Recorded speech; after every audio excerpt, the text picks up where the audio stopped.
Hello friends, welcome to SSC coaching centre. दोस्तों, आप सभी लोगों की डिमांड पर यूपी पुलिस के लिए हमने स्टार्ट कर दिया बैच। समझ लीजिए, स्टार्ट कर दिया।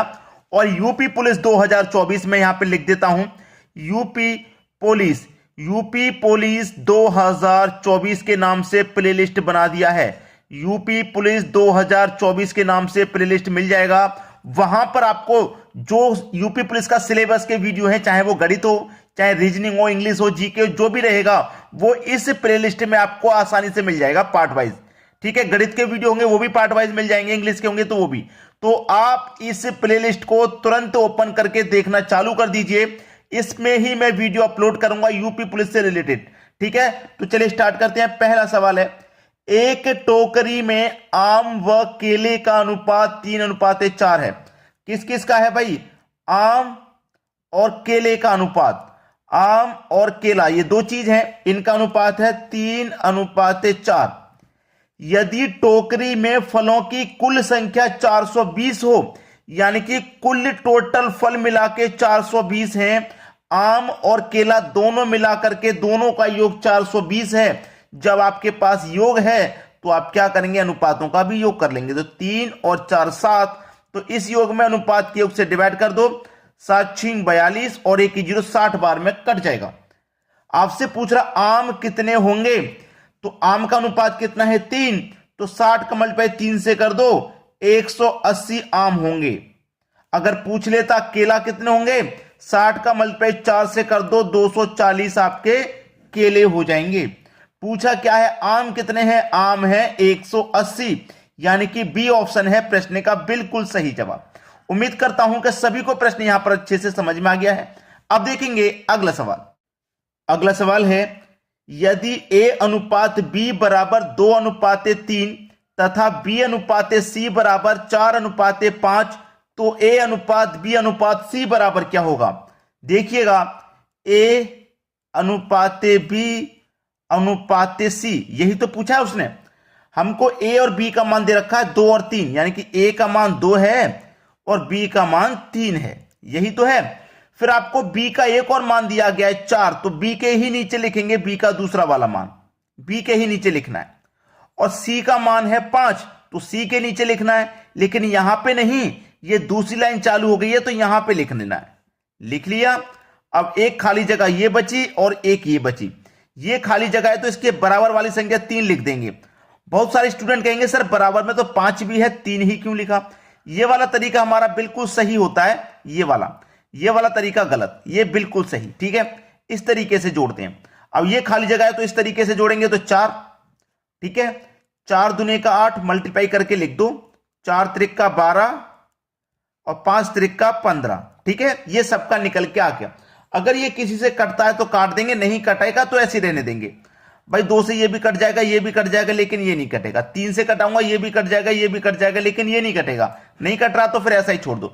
8 12 15 किस ऑप्शन में? देखिए 8 12 15 पहला ऑप्शन प्रश्न का बिल्कुल सही आंसर आ गया। ये आपका बिल्कुल सही जवाब। चलिए अब देखते हैं अगला सवाल।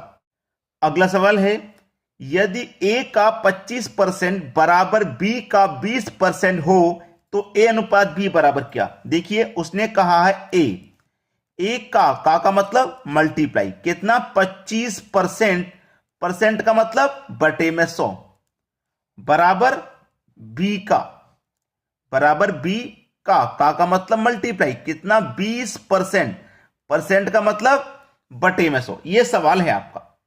ठीक है, इसी को सॉल्व कर लेना है, आपका आंसर आ गया। चलिए 100 से ये 100 कट जाएगा, 5 चौक के 20 कटेगा, 5 बचे 25 कट जाएगा। अब है क्या आपके पास? ए मल्टीप्लाई 5 बराबर बी मल्टीप्लाई 4, यही तो है। अब देखिए ए, ये मैं बी को बराबर के इधर लेके आऊंगा तो ए के बटे में बी हो जाएगा, बचेगा कितना? इधर 4। मैं 5 को इधर ले जाऊंगा तो 4 के बटे में 5, यानी कि ए की वैल्यू 4, बी की वैल्यू 5। ए अनुपात बी पूछा है ना उसने, ए अनुपात बी, तो ए का मान 4 है और बी का मान 5 है, यानी कि 4:5। ये प्रश्न का बिल्कुल सही जवाब है 4 5, यानी कि बी ऑप्शन बिल्कुल सही आंसर। चलिए अब देखेंगे अगला सवाल। अगला प्रश्न है, यदि x अनुपाते y बराबर 3:4 हो तो 7x plus 3y अनुपाते 7x minus 3y का मान क्या होगा। आपको देखिए x का मान दे रखा है 3 और y का मान दे रखा है 4, तो सवाल तो समझो हो ही गया, क्योंकि आपके पास 7, x का मान कितना है, आपके पास x का मान 3 है तो मल्टीप्लाई 3 प्लस 3, y का मान 4 है तो मल्टीप्लाई 4। सही लिख लिया मैंने बिल्कुल। अनुपात 7 इंटू एक्स का मान 3 है तो 3 माइनस 3, y का मान 4 है तो 4 लिख लिया। 7 का मल्टीप्लाई 3 से करेंगे तो 21 प्लस 3 चौके 12। सही है। अनुपात 7 या 21 माइनस 3 चौके 12। अब 21 में जोड़ो 12, 21 में 12 जोड़ेंगे तो ये 33 हो जाएगा। ठीक है, 33 हो गया अनुपात। और 21 में से माइनस कर दो 12 तो 9 हो जाएगा। ठीक है, अब ये कटता है तो कटा लीजिए, नहीं कटेगा तो छोड़ दीजिए, कट जाएगा। 3 से कट जाएगा 3 बार में और 3 से कट जाएगा 11 बार में, यानी कि 11:3 बिल्कुल सही जवाब है। 11:3 सी ऑप्शन में आपको मिल जाएगा। ये बिल्कुल सही आंसर हो गया आपका 11:3। चलिए अब देखते हैं अगला सवाल। अगला सवाल है, यदि 3, 4, 5 व x समानुपात में हो तो x का मान क्या है। यानी कि 3, 4, 5 व x, यानी कि आपके पास 4 संख्या है, तो ये चौथी संख्या पूछ रहा है, वो क्या होगी। ठीक है, चौथी संख्या देखिए 3:4 समानुपात, समानुपात का साइन है ना, 5 आ जाएगा अनुपात में x। इस तरीके से आप इसको लिख लेंगे। ठीक है, लिखने के बाद में समानुपात में हो, समानुपात में मैंने लिख लिया, तो x का मान अब क्या है। अगर ऐसा सवाल कभी भी आपके पास आ जाता है तो क्या करते हैं भाई, अंदर वाली संख्याओं का मल्टीप्लाई और बाहर वाली संख्याओं का मल्टीप्लाई, यही करते हैं। तो बाहर वाली संख्या को मल्टीप्लाई कर लो, 3 का मल्टीप्लाई मैं x से करूंगा तो ये 3x हो जाएगा, बराबर 4 5 20 हो जाएगा। ठीक है, ये हो गया आपके पास। तो x बराबर 20, ये मल्टीप्लाई वाली संख्या कहां जाती है, बटे में, तो बटे में आपके में 3 आ जाएगा। तो 20 के बटे में 3 किस ऑप्शन में है, ये देखिए आप, 20 के बटे में 3 आपके डी ऑप्शन में, तो सही जवाब यही हो जाएगा। यही बिल्कुल सही जवाब है। ठीक है, क्योंकि हमारे दे रखा है ऑप्शन में। अगर मैं इसको आगे सॉल्व करूंगा तो जरूरत ही नहीं है, क्योंकि आगे दिया ही नहीं है, इतने पे आंसर दे रखा है। चलिए अब देखते हैं अगला सवाल। अगला प्रश्न है, 3 संख्याओं के 3, 4, 5 के अनुपात में हैं, उनका HCF 7 है तो वे संख्याएं क्या होंगी। ऐसा सवाल कभी भी आपके सामने आ जाए तो परेशान बिल्कुल भी मत होना, क्योंकि बहुत सारे बच्चे क्या करेंगे, सभी का अलग अलग HCF निकालना चालू कर देंगे। ऐसा बिल्कुल भी नहीं करना। आपके पास 3 संख्या 3, 4, 5 के अनुपात में है, उनका HCF 7, पहले से ही HCF 7 दे रखा है, तो वे संख्या क्या होंगी। तो क्या करेंगे, 7 का मल्टीप्लाई 3 में कर दो 21, 4 में कर दो 28 और 5 में कर दो 35, ये संख्या हो जाएंगी। बस इतना काम कर देना, आपको अलग से कुछ भी नहीं करना। 21, 28, 35, 21, 28, 35, सी ऑप्शन दिया हुआ है बिल्कुल सही जवाब। याद रखना, ये आपके प्रश्न का आंसर ऐसा ही होगा इसका। ठीक है, चलिए अब देखते हैं अगला क्वेश्चन। अगला सवाल है, यदि किन्हीं 2 प्राकृत संख्याओं का योग 48 हो तो उक्त संख्याओं का अनुपात कदापि नहीं होगा। कदापि यानी कि कभी भी नहीं हो सकता। ठीक है, योग हमारे पास कितना है, 48 है। जब हमारे पास योग है 48, याद रखें, जब योग है 48 तो हम अनुपातों का भी योग कर लेते हैं। करते हैं कि नहीं करते, अनुपातों का भी तो भाई हम योग करते हैं। तो अनुपातों का मैं योग करूंगा तो मेरे पास कितना अनुपात है, ये पहला अनुपात 2 और 5 है। पहला अनुपात कितना है, 2 और 5, 2 और 5 है तो मतलब 7 हो जाएगा। 7 हो गया ना, 2 और 5 का योग 7 हो गया। अब 2 और 5 का योग मेरे पास 7 हो गया। अब 7 से मैं इसको कटाऊं, 7 से मैं इसको कटाऊं, कट जाएगा, नहीं कटेगा। चलो इसको छोड़ दीजिए, इसको लेता हूं मैं। योग मेरे पास 48 है, यानी कि 5 और 7 12 हो गया।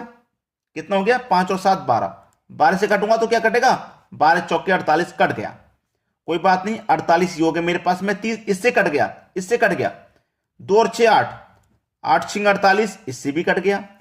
योग मेरे पास क्या है 48, इसको भी, इससे भी कट गया, इससे कट गया, इससे कट गया। 2 और 6 8, 2 और 6 8, यानी कि 8 6 48, ये 2 6 2 6 2 बार यहां पे नोट हो गया, कोई बात नहीं। अब यहां पे 3 ऑप्शन से कट रहा है, तो लेकिन हमसे बोला था जो कदापि नहीं होगा, ऐसा नहीं होगा, तो पहला ही ऑप्शन मेरा सही जवाब हुआ ना, 2:5। इससे नहीं कटने में आ रहा, बाकी 3 ऑप्शन है जिनसे कट रहा है, इससे नहीं कट पा रहा आपका, ये आपका सही जवाब है। समझ में आ गया ना? चलिए अब देखते हैं अगला सवाल। अगला सवाल है, यदि 3 संख्या 1 2 3 के अनुपात में है, 1 2 3 के अनुपात में है तथा उनका HCF 12 है तो वह संख्याएं क्या हैं? ऐसा ही क्वेश्चन मैंने अभी आपको एक कराया था, बिल्कुल ऐसा ही था। अनुपात दिया हुआ था, HCF दिया हुआ था, संख्याएं पूछ रहा था, तो HCF से हम अनुपात में मल्टीप्लाई कर देंगे। 12 एकम 12, 12 दूने का 24, 12 तिरिक का 36। बिल्कुल ऐसा ही किया था अभी क्वेश्चन हमने एक। 12 24 36 देखिए किस ऑप्शन में, 12 24 36 आपके सी ऑप्शन में है। ये आपके सवाल का बिल्कुल सही आंसर है। दोस्तों आपको एक काम करना है कि जितने भी बच्चे यूपी पुलिस की तैयारी कर रहे हैं, आपके कांटेक्ट में वीडियो को उनके पास तक शेयर कर देना और हमारे लिए बस एक लाइक कर देना। वीडियो को लाइक कर सकते हैं ना, बस एक लाइक हमारे लिए कर देना और उन बच्चों तक शेयर कर देना जो एग्जाम की तैयारी कर रहे हैं, आपके साथ साथ फॉर्म फिल किया या आपके परिवार में तैयारी कर रहे हैं एग्जाम की, उनके लिए शेयर कर देना। ठीक है दोस्तों, धन्यवाद।